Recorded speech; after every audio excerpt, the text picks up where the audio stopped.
बिहार में जो है पूरी तरीके से आप देख सकते हैं, चाहे अस्पताल की व्यवस्था हो या लॉ एंड ऑर्डर की बात हो, पढ़ाई दवाई कमाई की बात हो, ये डबल इंजन की सरकार पूरी तरीके से फ्लॉप हो चुकी है, फेल हो चुकी है। कोई भी एक मुद्दे पर कभी भी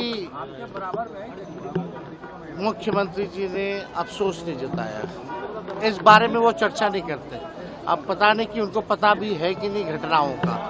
बिहार में लॉ एंड ऑर्डर का क्रिमिनल डिसऑर्डर हो चुका है, विधि व्यवस्था सब चौपट हो चुकी है, प्रशासनिक अराजकता पूरे बिहार में आ चुका है, लेकिन कोई कार्रवाई और सुनवाई जो है जनता की नहीं हो रही है। किसी को भी पीड़िता या पीड़ित परिवार से मिलने का इस सरकार में समय नहीं है।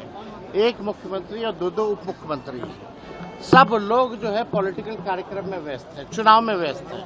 बिहार की जनता की पीड़ा को बांटने का काम या न्याय दिलाने का काम पीड़ितों को ये सरकार नहीं कर रही। इस सरकार को केवल बस अपनी कुर्सी बचाने का है, सरकार में कैसे बने रहे, चुनाव कैसे हो, उसकी तैयारी हो रही है।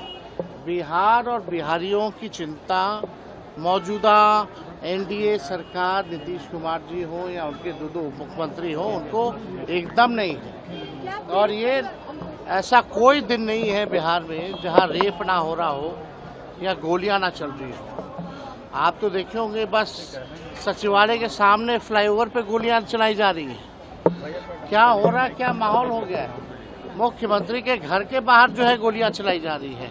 तो पूरी तरीके से आप कह सकते हैं यहाँ अपराधियों का जो है बोलबाला। 6 घंटे 7 घंटे तक एम्बुलेंस में रही और उसको जगह नहीं मिली, तो ये सब बहुत दुखद है।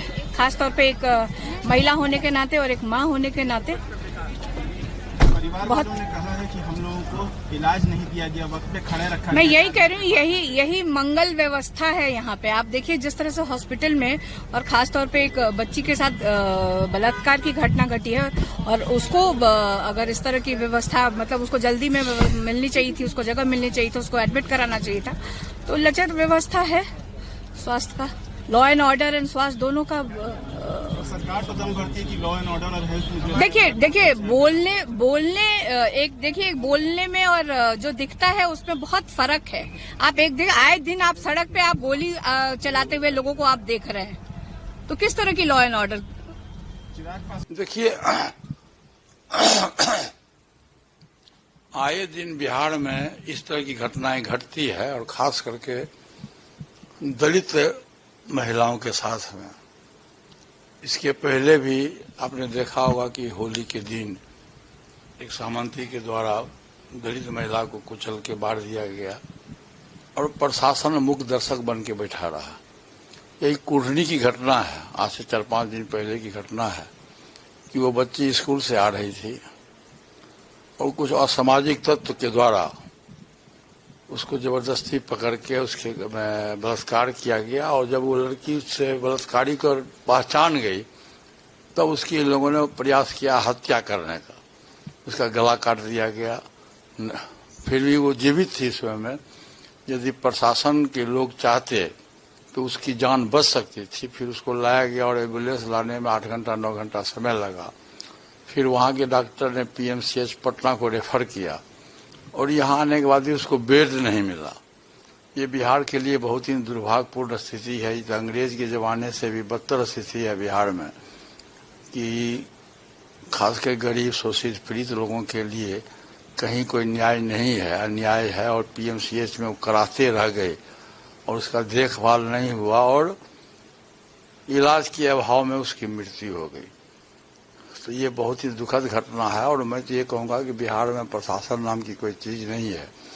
बीमारू सरकार है। माननीय मुख्यमंत्री जी खुद मानसिक रूप से स्वस्थ नहीं हैं, शारीरिक रूप से स्वस्थ नहीं हैं। और इस ढंग की घटनाएं बिहार में लूट, हत्या, बलात्कार घटनाएं रोज होते रही। इसकी हम निंदा करते हैं और साथ साथ बिहार सरकार से मांग करते हैं कि उसकी व्यवस्था हो कि इस तरह की पुनरावृत्ति दोबारे पीएमसीएच के हॉस्पिटल में नहीं हो और मृतक के परिवार को सरकार के द्वारा जो मुआवजा मिलना चाहिए वो उचित मुआवजा मिले।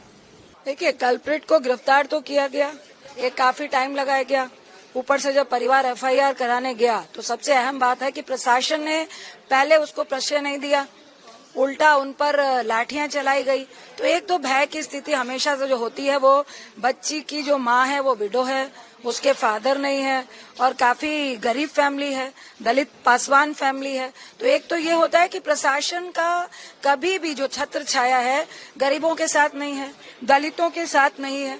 तो एक तो ये है। दूसरा, कानून व्यवस्था क्या है, आप लंबी लंबी बात करते हैं तो ठीक है, आपने गिरफ्तार किया है, वो 34 साल का युवा नहीं है, वो ऊपर से वो मैं कहूंगी कि पहले से रेपिस्ट है। मैंने जब जानकारी ली तो वो अपने घर में भी इस तरह का हिंसक प्रवृत्ति दिखा चुका है। तो प्रशासन कर क्या रहा था? तो ये कई बार ऐसी घटना करके अंदर जा रहा है, बाहर आ रहा है। मैं आपको दावे के साथ कहती हूँ कि अगर इसको कांग्रेस पार्टी, हमारे अध्यक्ष या महिला अध्यक्ष और पॉलिटिकल एंगल नहीं अगर इंटरवेन करेगा बिहार में, तो वो 3 महीने में बाहर होगा। मुजफ्फरपुर में हुए घटना को लेकर क्या कहें? देखिए, पूरा बिहार शर्मसार है और हमें लगता है कि बिहार की जनता जो है वो हतप्रभ है कि किस तरह से सरकार की कानून व्यवस्था यहाँ चल रही है। बच्चियों के साथ बलात्कार हो रहा है, छिनतई की घटना हो रही है, रॉबरी की घटना हो रही है, गोली मारने की घटना हो रही है। कोई भी इस बिहार में सुरक्षित महसूस नहीं कर रहा है। लेकिन दुख तो इस बात का है कि इसके बावजूद भी सरकार की नींद नहीं खुल रही है। सरकार के महकमे में बैठे लोग कह रहे हैं कि ये सुशासन की सरकार है। अरे, अगर सुशासन की सरकार है तो एक बच्ची जिसके साथ रेप होता है और इलाज के लिए पीएमसीएच जाती है, वहां डॉक्टर इलाज नहीं करते हैं, तो ये किस तरह की ढिठाई है? क्या इस बिहार के एक साधारण लोगों को सरकारी अस्पताल में इलाज कराने का भी हक नहीं है? मैं माननीय मंत्री जी से कहना चाहता हूं, मंगल पांडे जी से, कि आप तो बड़े दम भरते हैं, बहुत बड़ा बड़ा दावा करते हैं कि एसडीजी इंडेक्स में ये हुआ, हमने ये किया, वो किया, बिहार ये टॉप है। कहां गई आपकी व्यवस्था? पीएमसीएच में एक इलाज के बिना एक बच्ची मर जाती है और आप इलाज भी ठीक से नहीं करवा पाते हैं। आपको गद्दी पे बने रहने का कोई हक नहीं है। मैं मंगल पांडे जी से मांग करता हूं कि अगर आपको बिहार नहीं संभलता है, बिहार की स्वास्थ्य व्यवस्था नहीं संभलती है, तो आप रिजाइन दे दीजिए। और ये बिहार के लोग इसको बर्दाश्त नहीं करेंगे। और मेरा तो सबसे दुखद पहलू ये है कि ये सरकारी अस्पताल की व्यवस्था पर सरकार की पकड़ तो नहीं ही है, ये बरसों से चिकित्सक की भी बहाली नहीं कर पा रहे हैं, सिस्टर्स की बहाली, नर्सेज की बहाली नहीं कर पा रहे हैं, टेक्नीशियन की बहाली नहीं कर पा रहे हैं। ये कैसा बिहार आप बनाना चाहते हैं? बहुत दुख लगता है। ये शिक्षा और स्वास्थ्य तो बुनियादी बातें हैं। बिहार के लोगों को हम उससे भी मरहूम कर रहे हैं। रोजगार तो दे ही नहीं पा रहे हैं, बिहार से पलायन जारी है, लोग बाहर जाके रोजगार लेते हैं। और एक आप यहाँ हैं, इलाज भी नहीं दे पा रहे हैं। अब इलाज के लिए भी लोग बाहर जा रहे हैं।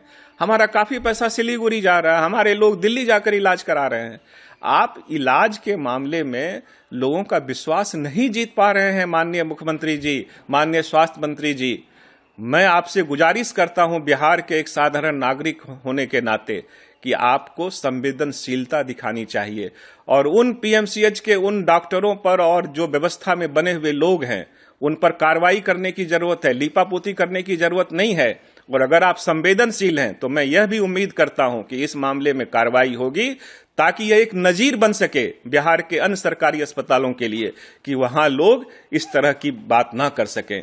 और ये इस बच्ची के इलाज का मामला नहीं है, वो बच्ची हमारी है और हम उस पर राजनीति करने के लिए आपसे नहीं बोल रहे हैं। बहुत दुखद है ये और मैं पीड़ा के साथ आपके साथ बयान कर रहा हूं। तो मैं उम्मीद करता हूं कि बिहार की सरकार इस पर संज्ञान ले और साथ ही मैं यह भी उम्मीद करता हूं कि जो स्वास्थ्य व्यवस्था की ये चरमराई हुई हालत है उसको संवेदनशीलता से देखने की जरूरत है। देखिए, आपको मैंडेट दिया है लोगों ने। हाँ, हालांकि मैंडेट तो किसी को था नहीं, मैंडेट तो हमारे दल को था, सबसे बड़ा दल मेरा है, लेकिन आपने जुगाड़ से सरकार बना ली है, आप मुखिया बने हुए हैं, तो आप अपनी जिम्मेदारी का निर्वहन भी कीजिए। महोदय, मेरा यही माननीय मुख्यमंत्री जी से, स्वास्थ्य मंत्री जी से गुजारिश है। और नहीं तो गद्दी छोड़िए, लोग दूसरे लोग जो काबिल लोग होंगे वो काम करेंगे। बिहार की जनता बर्दाश्त करने वाली नहीं है। दरअसल बीते दिनों एक घटना घटा था। एक सिरफिरे द्वारा जो है एक बच्ची के साथ जो है उसके साथ रेप करके और उसको गर्दन काट दिया गया था, जिसका इलाज SKMCH में चल रहा था। SKMCH से बेहतर इलाज के लिए यहाँ के लोगों ने PMCH भेज दिया था।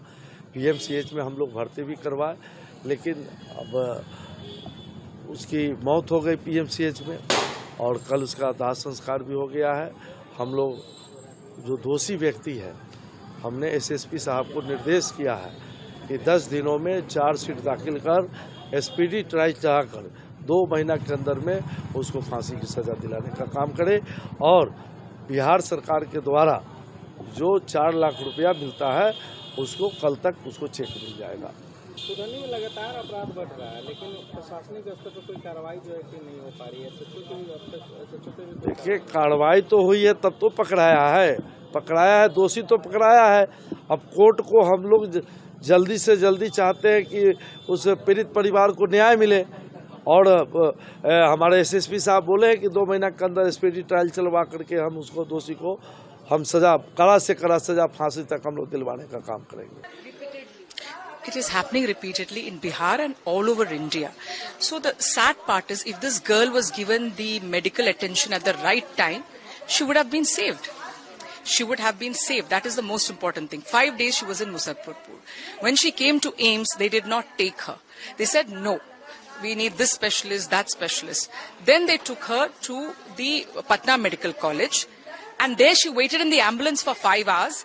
Our PCC president came. Even then, they were not admitting her. Finally, he had to make a lot of noise for her to be admitted. So, of course, a lot of time went. And all these rapes are happening because the Prime Minister of India is always quiet.